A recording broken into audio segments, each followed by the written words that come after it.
कभी कभी क्या होता है ना कि रोटी सब्जी बनाने का मन नहीं करता है और कुछ ऐसा बनाए कि पेट भी भर जाए और टेस्टी भी हो।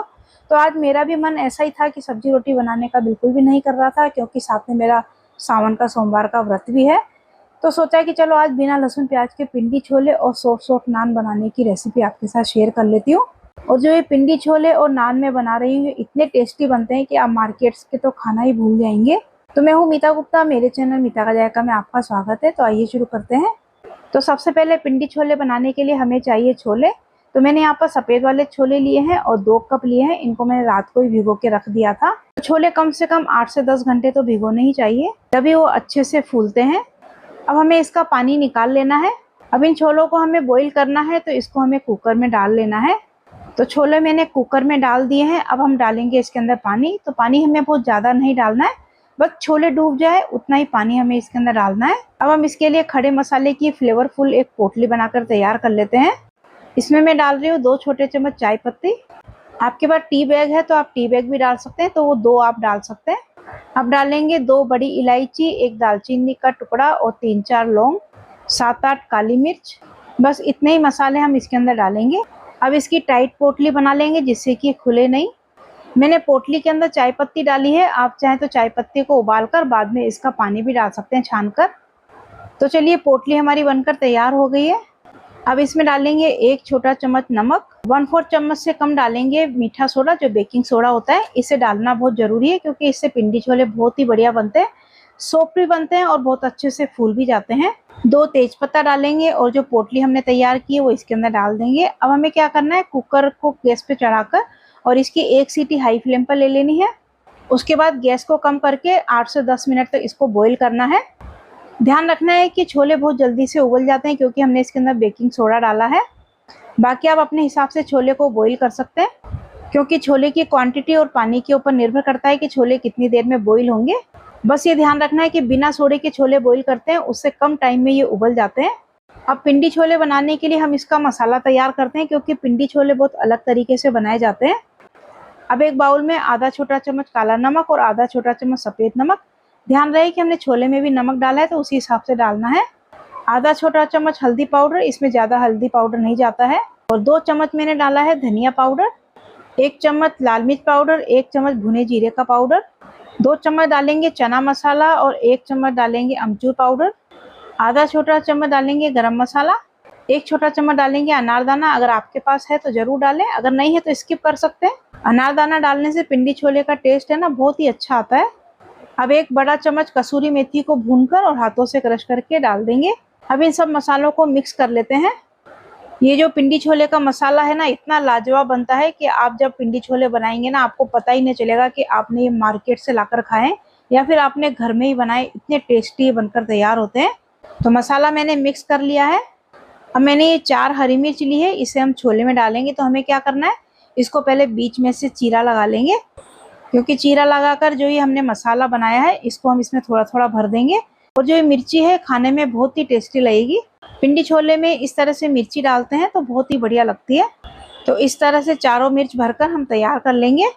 अब इस मसाले और मिर्च को रख देते हैं साइड में। अब इधर पिंडी छोले में डालने के लिए हम आलू को फ्राई करेंगे। तो मैंने 2 आलू लिए हैं और उनको मोटे मोटे पीस में काट लिया है। तो जो आलू लिए हैं वो उबले लिए हैं, इनको मोटे मोटे पीस में काट कर और इनको गोल्डन कलर आने तक फ्राई कर लेना है। आपने देखा होगा मार्केट से हम पिंडी छोले लेकर आते हैं तो उसमें आलू होते हैं। तो बस इस तरह से गोल्डन कलर आने तक हमने इनको फ्राई कर लेना है। अब हम सुपर सॉफ्ट नान का आटा लगाकर तैयार कर लेते हैं। तो हम एक बड़ा बर्तन लेंगे और मैंने 2 कप गेहूं का आटा लिया है और आधा कप मैदा ली है। मैदा डालने से नान सॉफ्ट बनेंगे। अब इसमें 1.5 छोटा चम्मच पिसी हुई चीनी डालेंगे, 1 छोटा चम्मच नमक, 1/4 चम्मच बेकिंग सोडा। अब बीच में थोड़ी सी जगह कर लेंगे और इसमें डालेंगे दही। अब इसमें 5-6 बड़े चम्मच दही डाल देंगे, यानी कि आधा कप से थोड़ा सा कम हमें इसके अंदर दही डालना है। दही हमें इसके अंदर खट्टा नहीं लेना है, 1 दिन पहले का होगा तो चलेगा। अब इसमें 1 बड़ा चम्मच डाल देंगे ऑयल। इन सबको आटे में पहले अच्छे से मिक्स कर लेंगे। दही डालने से ये नान बहुत सॉफ्ट बनते हैं। आप चाहे तो ये जो नान है केवल आटे से भी बना सकते हैं या फिर केवल मैदा से भी बना सकते हैं। इसे मिक्स करने के बाद अब हमें इसके अंदर थोड़ा थोड़ा पानी डालकर इसका आटा गूंद देना है। तो आटा हमें सॉफ्ट लगाकर तैयार करना है। तो इस तरह का सॉफ्ट आटा मैंने लगाकर तैयार कर लिया है। अब इसको ढककर रेस्ट करने के लिए रख देते हैं। छोले देख लेते हैं। तो छोले उबल चुके हैं और ये जो पोटली है ना, इसे हमें निकाल लेना है और इसको निचोड़ लेना है, क्योंकि इसके अंदर काफ़ी फ्लेवर है। और जो तेज पत्ता है उन्हें भी हम निकाल लेंगे। अब ये पिंडी छोले बनाने के लिए हमें क्या करना है, छोले अलग करने हैं और इसका पानी अलग करना है। अब मैं क्या कर रही हूँ ना कि इसे डायरेक्ट छलनी से निकाल कर और मैं इसको कढ़ाई में डाल रही हूँ। जिस कढ़ाई में हमें बनाने हैं उसी कढ़ाई में मैं डायरेक्ट डाल रही हूँ। तो पिंडी छोले बनाने के लिए मैंने लोहे की कढ़ाई का यूज़ किया है। जहाँ तक हो सके आप लोहे की कढ़ाई का ही यूज़ करें, अगर नहीं है तो आप स्किप कर सकते हैं। और लोहे की कढ़ाई में पिंडी छोले बनाने से क्या होता है, इसका कलर बहुत ही अच्छा आता है। मार्केट में भी जब लोग पिंडी छोले बनाते हैं तो वो लोहे की कढ़ाई का यूज़ करते हैं, इसी वजह से उनके पिंडी छोले का कलर बहुत ही बढ़िया आता है। और वैसे लोहे की कढ़ाई में कोई चीज़ बनाते हैं तो फ़ायदा भी करता है। तो इस तरह से सारा पानी झाड़कर मैंने इस कढ़ाई में निकाल लिया है। और ये जो पानी निकला है इसे हमें फेंकना नहीं है, बाद में हम इसी में यूज़ करेंगे। और अभी हमें इस कढ़ाई को गैस पर नहीं चढ़ाना है। अब जो आलू हमने फ्राई किए थे ना, उनको हम इस तरह से इसके ऊपर डाल देंगे। और जो मिर्ची हमने मसाले की भरी थी वो भी इसके ऊपर इस तरह से रख देंगे। अब जो मसाला हमने तैयार किया है वो मसाला भी इसके ऊपर चारों तरफ डाल देंगे। हमें इसे अभी मिक्स नहीं करना है। अब हम इस पर लगाएंगे बहुत ही बढ़िया सा तड़का, क्योंकि जो पिंडी छोले हैं इस पर तड़का डालकर ही बनाया जाता है। अब मैंने एक पैन रखा है गैस पर और इसमें मैंने डाले हैं 6 से 7 बड़े चम्मच देसी घी। इसमें घी थोड़ा ज़्यादा ही जाता है, तड़का बहुत ही शानदार बनता है देसी घी में ही बनाए, क्योंकि जो पिंडी छोले हैं देसी घी में ही बनते हैं। वैसे बहुत लोग वनस्पति घी में भी बनाते हैं। आपको लग रहा होगा कि इतना ज़्यादा घी डाला है, पर इसमें डलता ही है इतना घी। तो जब घी अच्छे से गर्म हो जाए तो हमें क्या करना है, गैस की फ्लेम को बंद कर देना है। और मैंने यहाँ पर 2 इंच अदरक को इस तरह से लंबे लंबे टुकड़े में काट लिया है। तो पतले पतले स्लाइस में हमें काट लेना है। इसे डाल देंगे। साथ ही 1/4 चम्मच हींग डालेंगे और 4-5 मिर्च को मैंने इस तरह से लंबाई में काट कर लिया है, वो भी डाल देंगे। ये सारा काम हमें गैस बंद करने के बाद ही करना है, क्योंकि हमने इनको ज़्यादा फ्राई नहीं करना है, कलर चेंज नहीं करना है।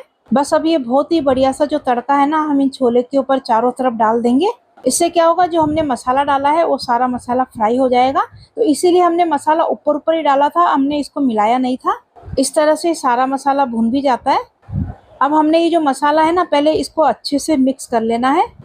मिक्स करने से क्या होगा, जो ये मसाला है ना छोले पर बहुत अच्छे से लिपट जाएगा, क्योंकि जो पिंडी छोले होते हैं वो बहुत मसालेदार और लिपटवा होते हैं। जैसे जैसे हम कढ़ाई में इन छोलों को पकाते जाएंगे ना, यानी कि बनाते जाएंगे, वैसे वैसे छोले काले भी होते जाएंगे। मसाले मिक्स करने के बाद जो छोले का पानी बचा है वो इसके अंदर डाल देंगे। तो एकदम से सारा पानी नहीं डालूंगी, थोड़ा पानी हम बाद में डालेंगे ज़रूरत होगी तो। इसीलिए इन छोलों में ना पानी थोड़ा कम डाल के उबाला जाता है। वैसे भी हम इसके अंदर बेकिंग सोडा डालते हैं, तो वैसे भी बहुत जल्दी से ये उबल भी जाते हैं। और इसे एक बार मिक्स करने के बाद इसमें हम डाल देंगे बहुत सारा बारीक कटा हुआ हरा धनिया और इसे भी अच्छे से मिक्स कर लेते हैं। ये छोले इतने लाजवाब बने थे ना कि मैंने पड़ोस में भी 3-4 लोगों को दिए, तो उन्होंने यही पूछा कि ये बनाए कैसे हैं। इतने टेस्टी बने कि बिल्कुल बाजार के लग रहे हैं। तो आप भी इसको एक बार ज़रूर ट्राई करें। मैं इसके अंदर जो बाकी का बचा हुआ जो छोले का पानी है वो भी मैं डाल देती हूँ। अभी आपको ये पानी ज़्यादा लग रहा होगा, पर जब हम इस छोले को बना कर रखेंगे तो उसके बाद ये पानी है ना सारा एब्जॉर्ब कर लेगा। अब हमें क्या करना है, पानी डालने के बाद गैस की फ्लेम को ऑन कर देना है। पानी मिलाने के बाद जब आपको लगे ना कि थोड़ा उबाल सा आने लगा है, तो गैस की फ्लेम को कम कर देना है और इसको हमें ढककर 6 से 7 मिनट तक पका लेना है। ये जो पानी आपको ज़्यादा लग रहा है ना, आप देखना बाद में सारा पानी ये एब्जॉर्ब कर लेगा। तो ये देखिए छोले बन गए हैं। मेरी कढ़ाई थोड़ी छोटी पड़ गई थी। तो बस 5-6 मिनट हो चुके हैं, गैस की फ्लेम को बंद कर देते हैं। आपने देखा ये पहले से गाढ़े हो गए, काफ़ी पानी इन्होंने एब्जॉर्ब कर लिया है। बस इसी कंसिस्टेंसी में हमने इसको रखना है, क्योंकि ठंडे होने के बाद और भी गाढ़े हो जाएंगे। बहुत ही लाजवाब छोले बनकर तैयार हुए हैं। कलर भी आप देख सकते हैं, बिल्कुल मार्केट के छोले जैसे ही लग रहे हैं, क्योंकि लोहे की कढ़ाई में बनाए ना, ये कलर कितना डार्क हो गया है। आप इसे नान, कुलचे, तंदूरी रोटी किसी के साथ भी खा सकते हैं। तो चलिए इसको हम ढककर साइड में रख देते हैं और बनाते हैं बहुत ही सॉफ्ट सॉफ्ट बढ़िया से नान। तो आटे को भी आधा घंटा हो गया रेस्ट किए हुए। अब हम हाथों पर थोड़ा सा तेल लगाकर इसको मल लेंगे और इसको स्मूथ कर लेंगे, जिससे कि नान बहुत ही बढ़िया और सॉफ्ट बनेंगे। अब हम इसमें से लोई तोड़ेंगे, तो जितने बड़े छोटे आपको नान बनाने हैं उसी हिसाब से आप लोई तोड़ लें। और अब हमें इसे बेलना है, तो बहुत ज़्यादा बड़ा नहीं बेलना है। तो सूखा आटा लगाकर इसको बेलेंगे, पूरी से भी थोड़ा छोटा बेलना है। और बेलने के बाद अब हम इसके ऊपर लगाएंगे घी बटर जो भी आप लगाना चाहते हैं आप लगा लें। और लगाने के बाद अब हम इसको फोल्ड करेंगे। जिस तरह से हम स्टफिंग भरते हैं उस तरह से इसको फोल्ड करना है। इससे क्या होगा, जो नान है फूले फूले भी बनेंगे और सॉफ्ट भी बनेंगे। आप इसे नान, कुलचा कुछ भी कह सकते हैं। अब इसे हमें थोड़ा बेल लेना है। अब इसे थोड़ा सा बेलने के बाद इसके ऊपर थोड़ी सी कलौंजी लगा लेंगे और थोड़ा सा बारीक कटा हुआ हरा धनिया डाल देंगे, जिससे कि देखने में बहुत ही अच्छे लगेंगे। लगाने के बाद इसको थोड़ा सा बेल लेंगे जिससे कि अच्छे से चिपक जाए। अगर आप इसके ऊपर बारीक कटा हुआ अगर लहसुन डालेंगे तो ये गार्लिक नान बन जाएगा। तो इस तरह से मैंने इसको बेल लिया है और गरम तवे पर इसको डाल देंगे। नीचे से थोड़ा सा सिकने के बाद इसको पलट देंगे। जब दोनों तरफ से सिक जाए तो उसके बाद हम इसके ऊपर घी लगाएंगे। तो दोनों तरफ घी लगा देंगे और गैस की फ्लेम को मीडियम ही रखेंगे और इस तरह से नान को सेक लेंगे। बहुत ही बढ़िया इसमें कलर आता है और बहुत ही अच्छे लग रहे हैं देखने में। और देखिए कितना फूला फूला नान बनकर तैयार हुआ है, बहुत ही सॉफ्ट बनेगा। तो बस आप देख सकते हैं नान बहुत बढ़िया से सिक चुका है, इसको हम निकाल लेते हैं। तो इसी तरह से जो बाकी के नान है वो भी हम बनाकर रख लेंगे। तो ये जो नान है आप बनाकर रखेंगे तो भी सॉफ्ट रहेंगे, बिल्कुल भी कड़क नहीं बनेंगे। तो हमारे नान बन चुके हैं। तो मैंने अभी 4 नान ही बनाए, बाकी मैं बाद में बनाऊंगी। ये जो नान है ना ठंडे हो चुके हैं, मैं आपको दिखाती हूँ कितने सॉफ्ट बने हैं। ये देखिए कितने बढ़िया बने हैं। तो चलिए अब हम प्लेटिंग कर लेते हैं। तो ये लीजिए बहुत ही बढ़िया, मार्केट से भी बढ़िया पिंडी छोले बने हैं। मेरे हस्बैंड तो कहने लगे वाह कमाल ही कर दिया, मार्केट से भी बढ़िया छोले लग रहे हैं। लग ही नहीं रहा है कि ये छोले घर में ही बनाए हैं।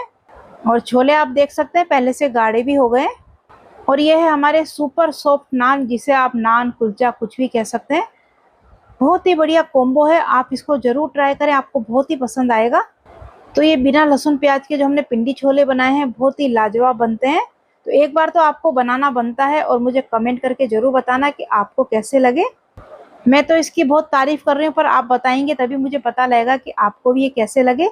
पसंद आए हैं तो वीडियो को लाइक और शेयर भी जरूर करें। अगर आपने मेरा चैनल सब्सक्राइब नहीं किया है तो मेरे चैनल को सब्सक्राइब जरूर करें। मिलते हैं ऐसी एक और नई रेसिपी के साथ। Thank you.